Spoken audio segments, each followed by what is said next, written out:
Hey everyone, Harry here to talk about the ridiculous and now even more deeply discredited claim by Trump that he had declassified all the documents at the White House before he left for Mar-a-Lago. So presto, changeo, everything was declassified at Mar-a-Lago. No crime, everything's good. Just move along.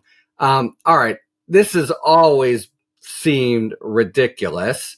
He has been even inconsistent going from, well, there was a standing order that everything was declassified, whatever that means, to, I'm the president. You can do it just by thinking about it. Remember that golden oldie?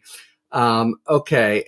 So they had always seemed highly implausible, but what has really now completely blown it out of the water is that before a few days ago, 18 officials had said standing order. We know of no standing order.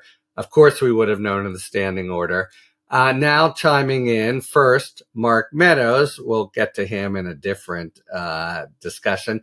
But Vice President Mike Pence flexing his muscles again to actually push back weekly against Trump by saying I knew of no standing order either. Now, it's significant because he's the vice president, and anything he says is going to be as testimony, somewhat dramatic on the stand, the number two guy contradicting Trump.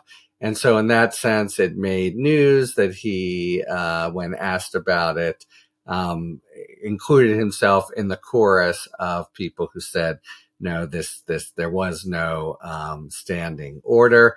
Of course, even without all these officials, we basically, there's already the means for Jack Smith to shred to itty bitty bits the claim. For one, we know Trump actually told the biographers for Mark Meadows, this is, a few weeks ago, oh, I could have, about the Iran document, I can't declassify this anymore. I could have at the White House.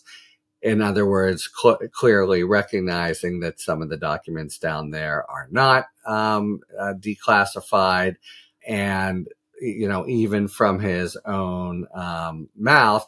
And then significantly, this claim of his that he's made on Fox News, amplified in other places in the public sphere, he's never made in court. And the Department of Justice, in fact, underscored that he hadn't made it. This was in some of the litigation with Eileen Cannon. They basically fleshed him out and forced him to either say it or kind of, meekly leave it behind. And he meekly left it behind. So in other words, no lawyer will make this claim. They'd be subject to sanction. And if he has to sign it, he wouldn't make the claim because it's such a clear-cut case of perjury.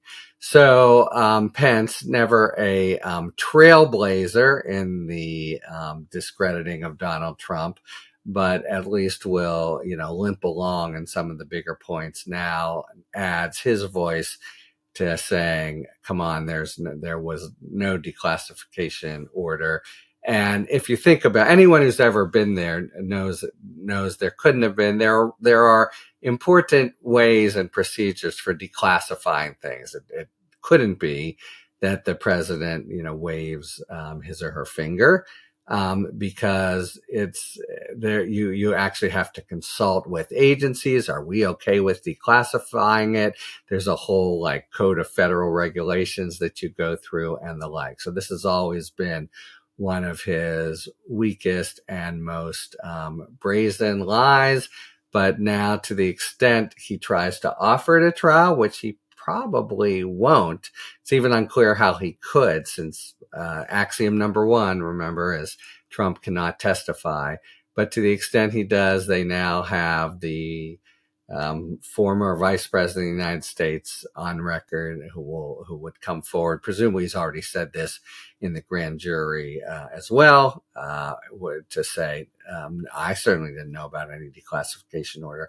And by then, after 20 people say this and 0 say the contrary, that claim, and Donald Trump's credibility is, lying in a bloody mess on the floor.